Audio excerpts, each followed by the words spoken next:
मध्य प्रदेश से एक अजीब मामला सामने आया है जिसकी काफी चर्चा हो रही है। दरअसल एक सरकारी स्कूल के शिक्षक को रिटायरमेंट के बाद रिटायर ही नहीं किया गया। सेवानिवृत्ति के 30 महीने तक भी शिक्षक की सेवाएं ली गई और तो और इन 30 महीनों से उसे वेतन का भी भुगतान किया गया। मामला शिवपुरी जिले के सिरसौद चौराहा प्राथमिक विद्यालय का है, जहां पर प्रभारी हेडमास्टर मुन्नालाल जाटव को 30 महीने पहले रिटायर्ड होना था, लेकिन विभाग के अधिकारियों की चूक कहें या कुछ और, विभाग टीचर को रिटायर करना ही भूल गया।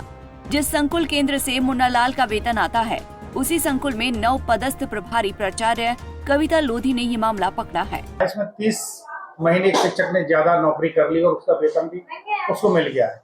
क्या कहेंगे इस पूरे प्रकरण को लेकर? इस प्रकरण में मुझे जो सेवानिवृत्त प्राचार्य हैं त्रिपाठी जी, उनके द्वारा 2 सितंबर को मुझे चार्ज दिया गया वित्तीय प्रभार।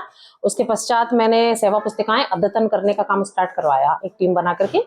तो अद्यतन के दौरान ये प्रकरण मेरे वहीं इस मामले पर रिटायर्ड शिक्षक का भी पक्ष जाना गया। शिक्षक मुन्नालाल के मुताबिक उनकी जन्म तिथि 22 फरवरी 1960 है। उन्हें 28 फरवरी 2022 को रिटायर होना था, लेकिन एनएसपी में उनकी जन्म तिथि 22 फरवरी 1966 कर दी गई, जिसके चलते उन्हें समय पर रिटायर नहीं किया गया। यही नहीं, उनकी ई सेवा पुस्तिका में किसी दूसरे शिक्षक की जानकारी भर दी गई, जिसके सुधार के लिए उन्होंने संकुल केंद्र पर आवेदन भी दिया था। सीएम हेल्पलाइन पर शिकायत भी की, लेकिन कोई सुनवाई नहीं की गई।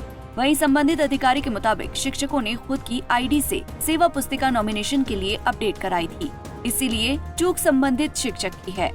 लिहाजा शिक्षक क्या कह रहे हैं वो भी सुन लीजिए।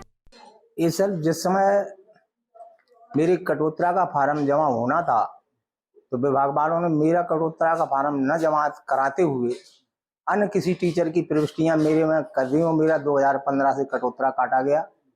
आज की स्थिति में मेरा 2015 का कटौतरा नहीं दिखाया जा रहा है, मेरा 16 से दिखाया जा रहा है। इसके बारे में मैंने कई बार संकुल प्राचार्य महोदय निवेदन किया, आवेदन भी दिए। इनने मेरी कोई सुनवाई न करते हुए मैंने सीएल हेल्पलाइन लगाया, लेकिन हेल्पलाइन में इनने मुझे आश्वासन देकर कह दिया कि तू इसको हटा ले, हम तेरी सब सुधार कर देंगे। आज तक कोई सुधार नहीं हुआ और मैं तो शुरू से आज तक परेशानी होता चला रहा हूँ। अब नोटिस मिला है पैसा जमा करने का? कुछ नोटिस तो नहीं मिला साहब। उन्होंने मुझे पद से हटाने का नोटिस जारी किया था, तो मैं उसी दिन पद से हट गया था। और यदि ये नोटिस मुझे देते हैं तो मूल राशि जो शासन की बनेगी मैं उसे देने को तैयार हूँ। जैसे ही मामला पकड़ में आया तो विभाग के अधिकारी हरकत में आ गए। आनन फानन में शिक्षक को नोटिस देकर संकुल प्राचार्य ने रिटायर कर दिया। कन्या करेला विकास खंड करेला के से उसकी वेतन आहरित होती थी। सेवा पुस्तिका उसकी संकुल केंद्र कन्या करेला में संधारित थी और प्रकरण अभी संज्ञान में आया है विभिन्न माध्यमों से कि उसको डेट ऑफ बर्थ में पोर्टल पे गलत अंकित होने के कारण समय पर उसको रिटायर नहीं किया गया और अब संकुल प्राचार्य द्वारा रिटायर कर दिया गया है। आगे की कार्रवाई के लिए हमने प्रतिवेदन मांगा है बीओ से। जो भी दोषी होगा उसके खिलाफ कड़ी से कड़ी कार्रवाई होगी और वसूली होगी। वहीं इस पूरे मामले पर विकास खंड शिक्षा अधिकारी ने भी अपना पक्ष रखा है, वो भी आपको सुनाते हैं। वो कहती हैं कि मामले की जांच के लिए कमेटी गठित कर दी गई है। कि संबंधित को सेवा पुस्तिका के आधार पर 2022 में रिटायर होना था, जब ये प्रकरण मेरे संज्ञान में आया। और उसके बाद चूंकि मैं आरण और संवितरण अधिकारी हूँ, तो मेरे द्वारा IFMS से सैलरी उसको इस महीने की ड्रॉ की गई, पिछले महीने की ड्रॉ की गई थी। तो मैं देखा गया कि इनकी IFMS से ये रिटायर क्यों नहीं हुई। अगर वो सेवा विलेज से रिटायर है तो उन्हें IFMS से भी रिटायर हो जाना चाहिए था। तो जब इस मामले को देखा गया IFMS पर, तो ज्ञात हुआ कि उनकी IFMS पर जो डेट ऑफ बर्थ है वो 1960 की जगह 1966 दर्ज है। इस कारण IFMS पर वो रिटायर नहीं हुए।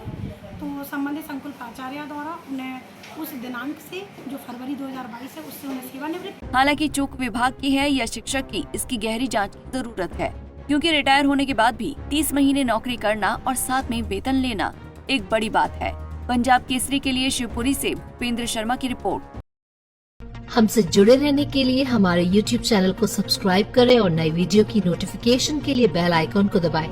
अगर आप ये वीडियो Facebook पर देख रहे हैं तो लाइक जरूर करें और ज्यादा से ज्यादा शेयर करें। धन्यवाद।